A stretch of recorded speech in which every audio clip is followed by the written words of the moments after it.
our computer's been projecting we're in a stagflation period into 28. You do get inflation with increased hostilities, war, etc. But we're not getting the economic growth to go along with it. In addition, I think what everybody's ignoring is that there are two economies in the world that are actually shrinking in size.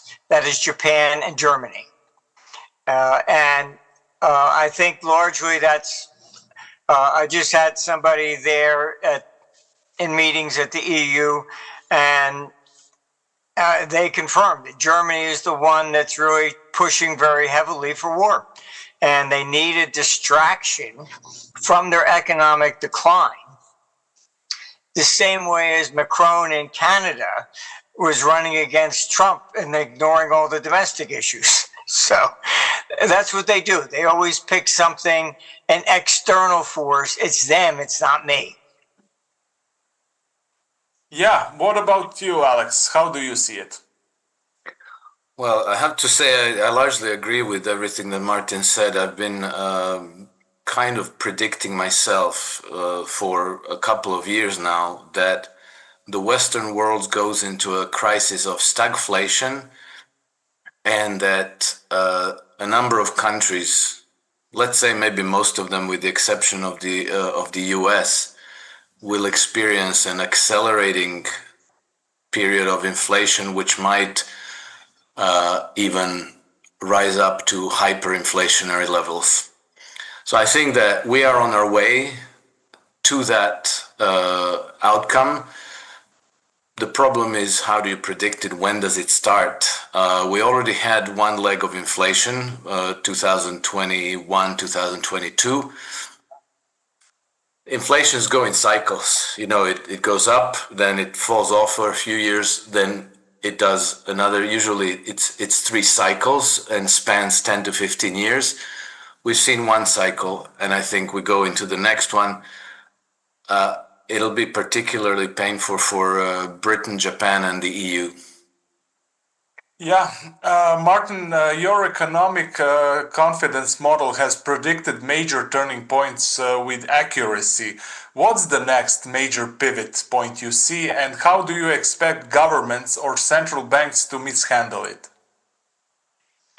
Well, the big problem with the central banks, and I do talk to a number of them, I mean, it's that they have no tools left. All they had was Keynesian economics. And when you raise interest rates to fight inflation, it made sense in the 1930s when we had a balanced budget federally. All right, so the interest rate hike would affect the people directly. But today, the central banks, and all of them, they have no means to control anything. They raise interest rates, and the governments are the biggest borrowers. So the interest expenditures blow out. So this is the real problem. And, you know, like Alex was saying, when does it happen? Generally, what I saw in the 87 crash was that you had the Plaza Accord, okay, 1985. Then in February 87, you had the Louvre Accord. So all the central banks got together and said, okay, that's enough. The dollar's gone down far enough. When the dollar made new lows, the traders went, oh my God, they can't stop it. And that created the crash. All right. Once people lose confidence that nobody's really in control, then holy hell breaks loose. That's the tipping point. So I think it's, maybe, war. Our computer model had projected June 2nd, and it was exactly, the May 15th target was on the ECM for the war itself. That very day became, the peace talks that failed. Then June 2nd, you have Zelensky at the direction of Europe and most likely MI6 attacking, all the nuclear bombers in Russia. I mean, let's put this in reality. This was not self-defense. Those bombers were not engaged in Ukraine. Taking out the nuclear bombers was for NATO, not for Ukraine. Simple as that. So I think this was Russia's Pearl Harbor. And my sources there, basically, I think Putin's been put into a corner. He either responds aggressively or he's overthrown. Simple as that. Yeah, do you agree with that, Alex? That he will potentially be overthrown? I would say I don't see it that way, because I think that Vladimir Putin has extremely high approval ratings in Russia. So, and I think that he has generally support from the policymaking circles, from his government, from the military, from the secret services, and the whole range. It's true that there's a lot of pressure for him to respond, but at the same time, I think that they are aware, not just him, but his government, his cabinet. They are aware that expanding the war to a wider conflict between Russia and the West would be the most generous, most beautiful, most magical Christmas gift that he could possibly give to his enemies, who are the globalists in the city of London and on Wall Street. And so I think that he will resist, and he will instead probably try to respond aggressively within Ukraine in some asymmetric way, to say like, aha, you see, okay, there, we showed them. Putin's greatest revenge, his greatest coup in this could be just to simply prevail and to win against the West. Because let's keep in mind, the reason why everybody in the West is panicked is because if they lose in Ukraine, this is the end of Western hegemony in the world. It's a break with the past 500 years of history. It's a complete change in the nature of global order. So everybody knows on those levels what the stakes are, and so he will not make the mistake of giving them the gift that they want. Okay, Alex, you've written about the fragility of the current financial system. If you had to pinpoint the single biggest vulnerability, whether it's debt, derivatives, or something else, what is it, and how could it unravel, if you can pinpoint one? Well, I think that the debt overhang is obviously the factor that's going to undo the system. But having said that, that's all these manifestations are all part of one thing, and that one thing is baked into the system from the get-go, from the moment the first debt-based dollar went into circulation. It's a mathematical certainty that the system at some point implodes. As these things tend to happen, usually nothing happens until there is some triggering event, which is impossible to predict what it's going to be and when it's going to happen. And the imbalances are there, the pressure on the system is there, but the market is determined by its human participants. It's down to the human psychology, and so long as everybody goes along, assumes that nothing will happen tomorrow because nothing happened yesterday, the markets kind of glide. They melt up or they melt down. They have corrections, normal cycles. But then you have something like, Lehman Brothers moment. And then the dam bursts and everything goes into a mega crisis. So the debt is the problem traditionally, millennia ago, it used to be solved by debt jubilees. So the debt would simply be written off and the system carries on. This is no longer done. So at some point we get a crisis. But if you pay attention, you'll notice that the Western financial systems have been practically chronically in crises, economic, financial crises, forever.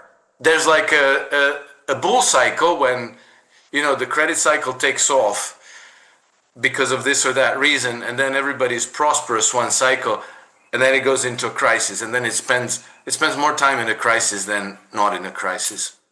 Right. My next question is for both of you.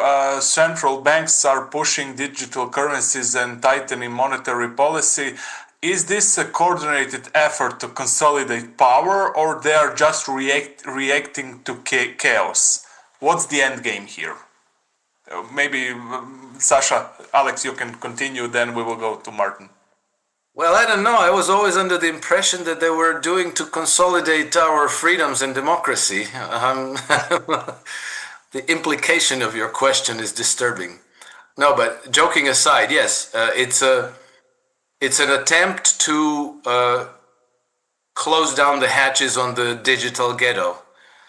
But the only way for them to be successful with CBDCs is to unroll the system flawlessly and for the people to accept it. This is very unlikely because, already in Europe, it looks like they're going to go with CBDCs alongside with cash, and then they're going to try to phase out cash gradually, and they're going to be tightening the matrix gradually.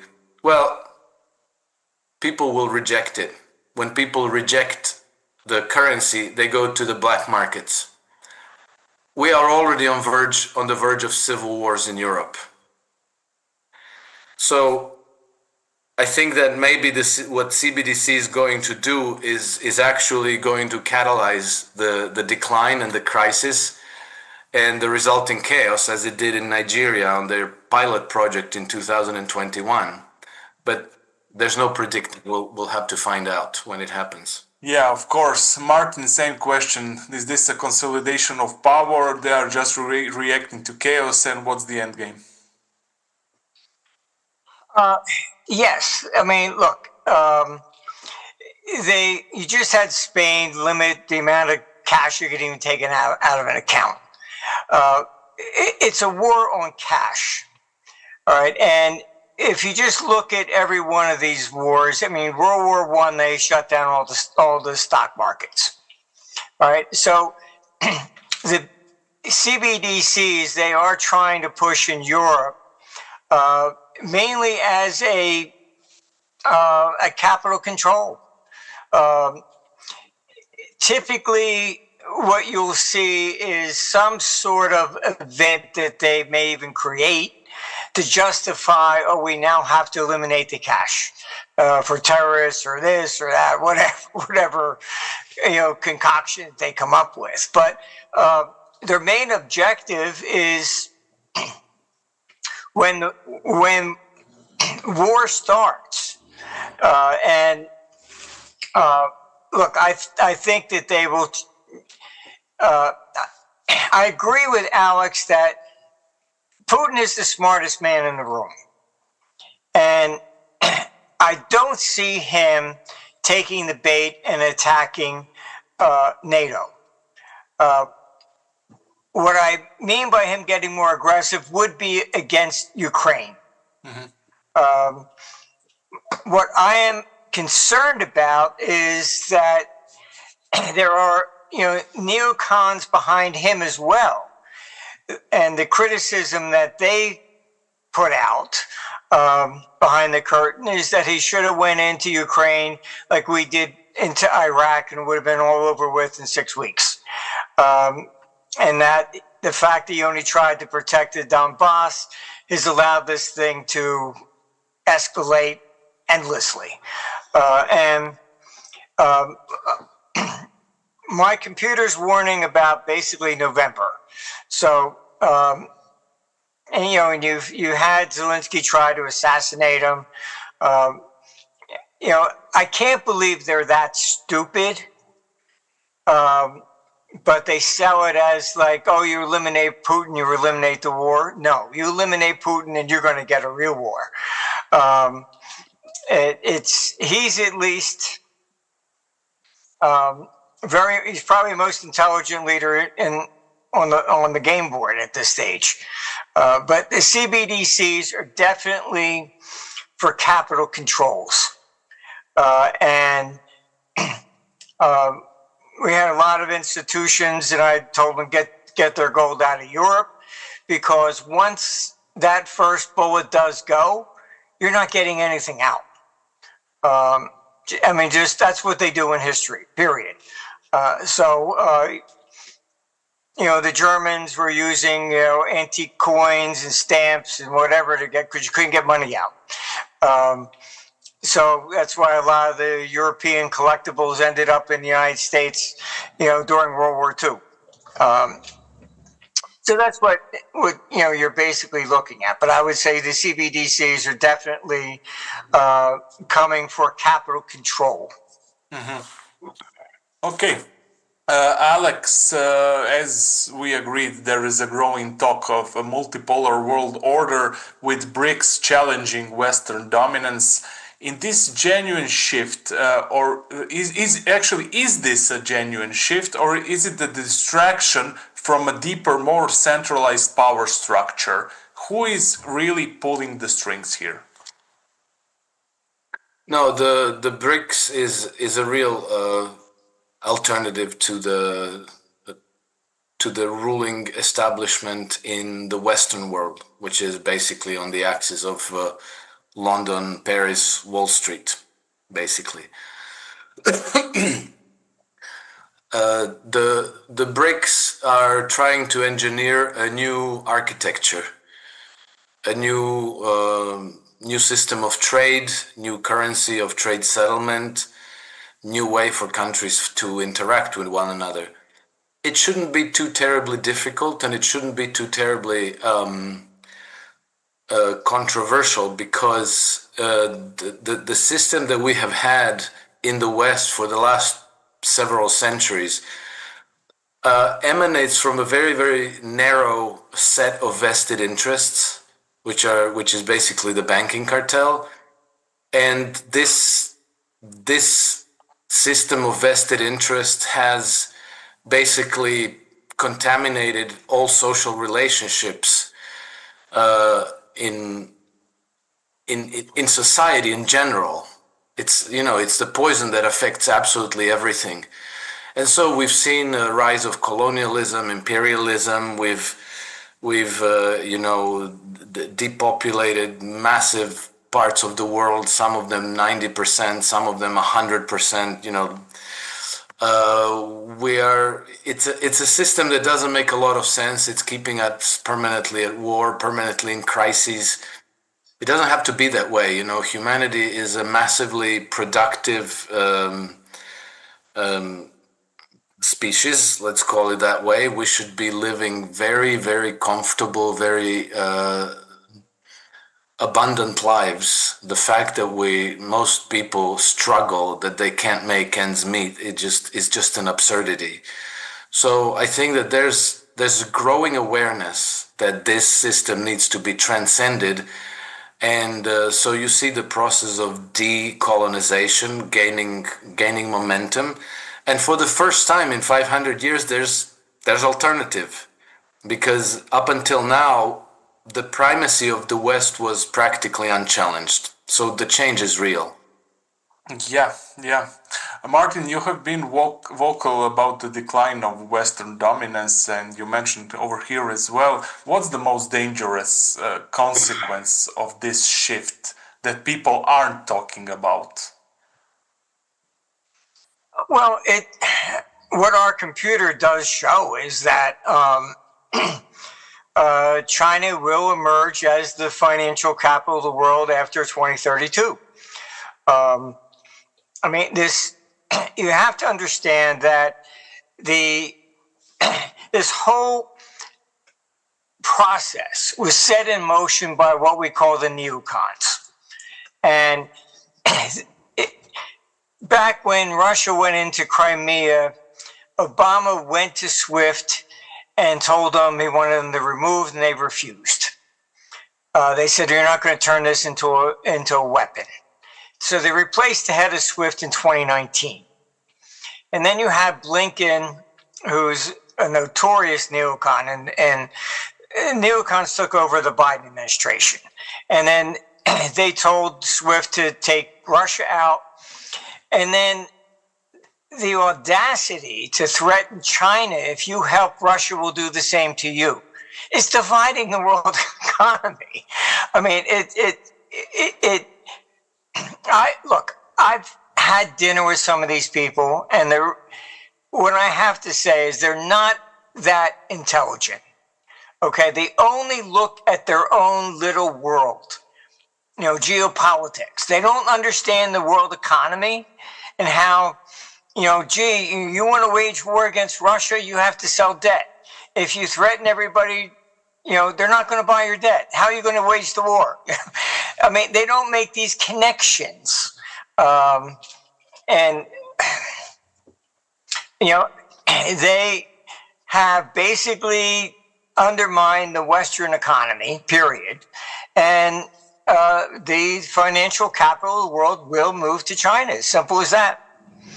And I can say this. I mean, as you know, we've got offices everywhere, and we did a lot of seminars in Europe, etc. I never had to explain a business cycle in Asia, only in Europe and the United States. Cycles are part of their religion. They understand it. Whereas over here, most people want to engage in linear analysis.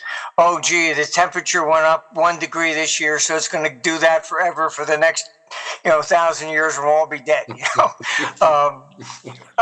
This is what they do. It's linear analysis is just it's incredible. Yeah, I couldn't agree more with this. Alex, your work often highlights the role of energy markets in geopolitics.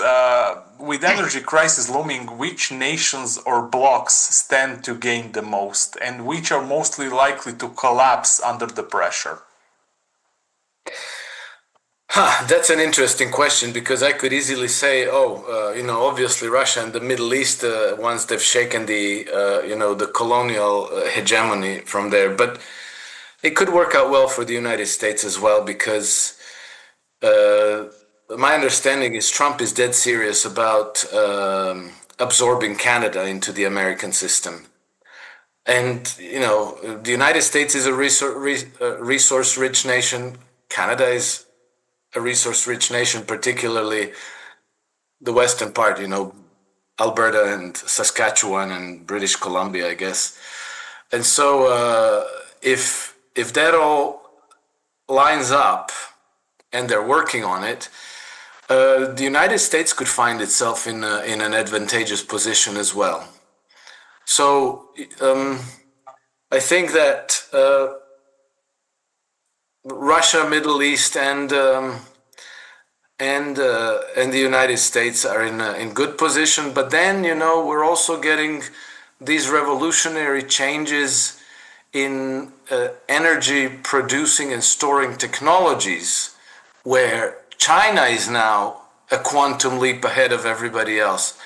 So it could put China could, through grit and research and knowledge, could put itself into an advantageous position with, new battery technologies and new thorium reactors. And then we don't know what's coming from the United States and from Russia, but both the Americans and the Russians are working on innovations of their own, which could, come to fruition over the following years as well. Yeah, both of you have criticized mainstream narratives, but this question goes to Martin actually. What's the most pervasive myth in global politics or economics right now, and why is it so dangerous to believe it? Well, probably the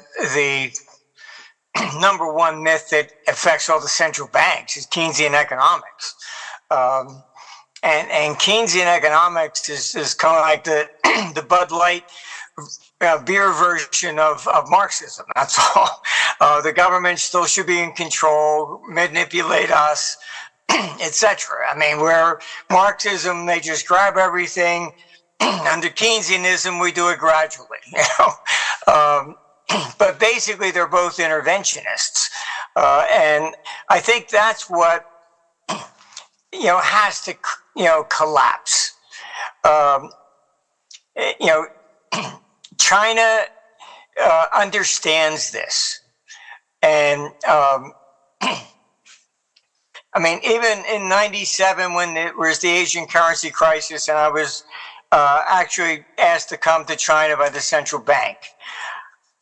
I went because I thought I would at least get to see the Great Wall. I thought I'd have to meet some other bureaucrats again or whatever. And I was really surprised that then I understood why they called me instead of an academic from Harvard. They had sent these guys out and they worked on the um, dealing desk of London, Tokyo, and New York, and then they went back to run the bank. And they understood cycles. I mean, it was fascinating. So that when I got back, the Fed called me and the U.S. Treasury. Oh, gee, well, how was it like? You were the first one. And I just stuck the knife in their back and I turned it. I said they only hire people with experience. But look, I think that is the big problem, because when the world wakes up that the central banks can no longer control it. All right, that's that February moment that I was talking about in 1987. And the world goes, oh, shit. And that's when things will happen.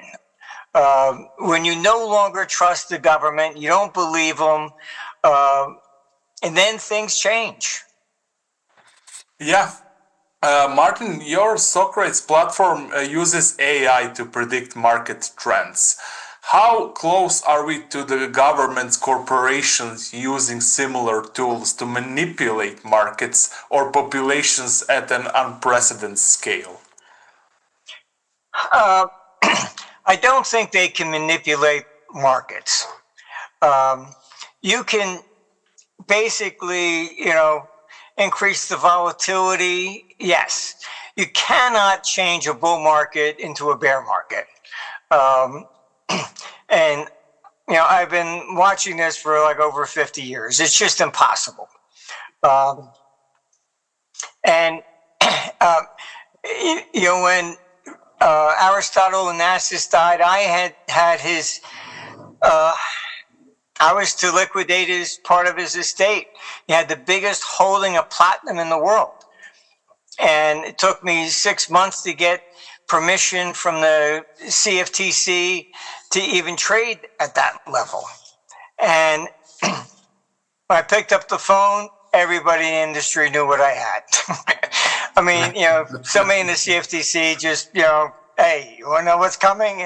This is just the way it goes. And here I'm the biggest in the world. And you cannot imagine. I saw it with the Hunt brothers in the 80s. When you're the biggest and you try to sell even, 10 ounces, they all jump in front of you because they think, oh shit, it's all coming.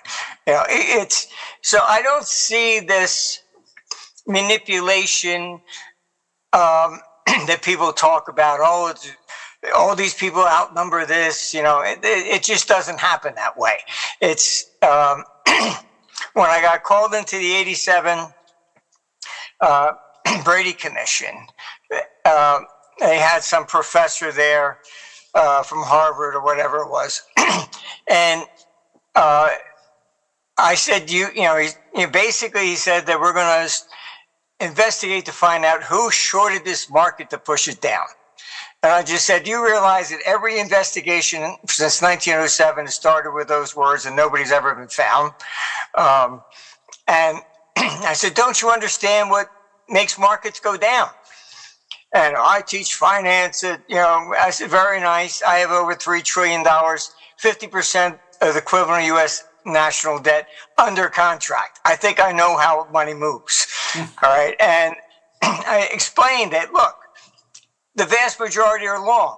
Something happens, whatever news you want to talk about. Sure. And they go, oh my God, and they try to sell. And if you've never traded, you pick up the phone and you call the broker, and what does he say? No bid. Then you get it going down 1,000 points because there's nobody there. And then you get these politicians that think it's a short, and then they want to outlaw short positions. It's only the short that's going to buy in a panic because he's taking profit. I mean, they don't understand any of this stuff. They really don't. And that, I think, ultimately creates the big crash of what Alex is talking about. It's right. Just, that's how it unfolds. Yeah. Alex, as I recall, you have discussed the weaponization of financial systems. How are technologies like blockchain, AI, or surveillance systems being used to either unpower or enslave individuals in the financial realm?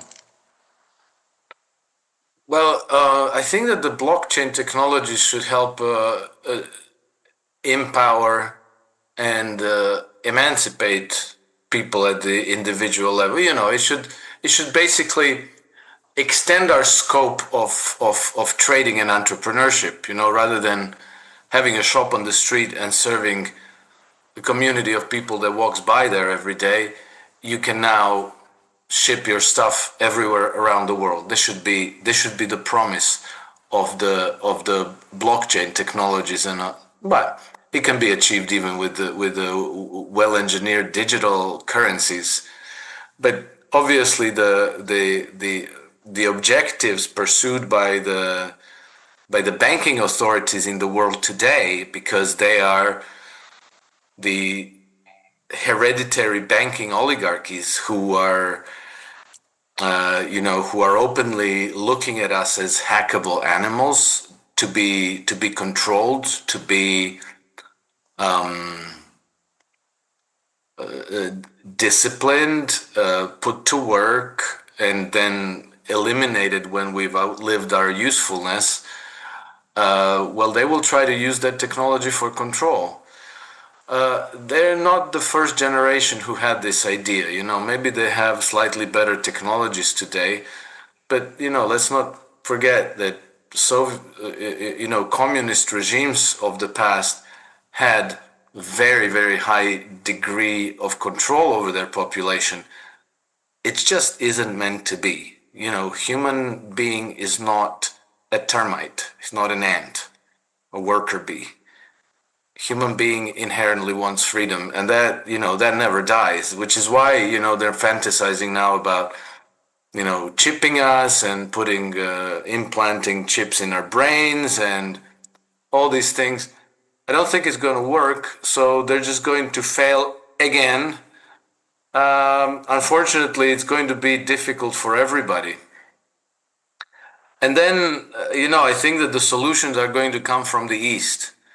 Because, our authorities in the West, they will not give up, which means that they will go to total destruction before they yield any degree of their control and privilege in the world.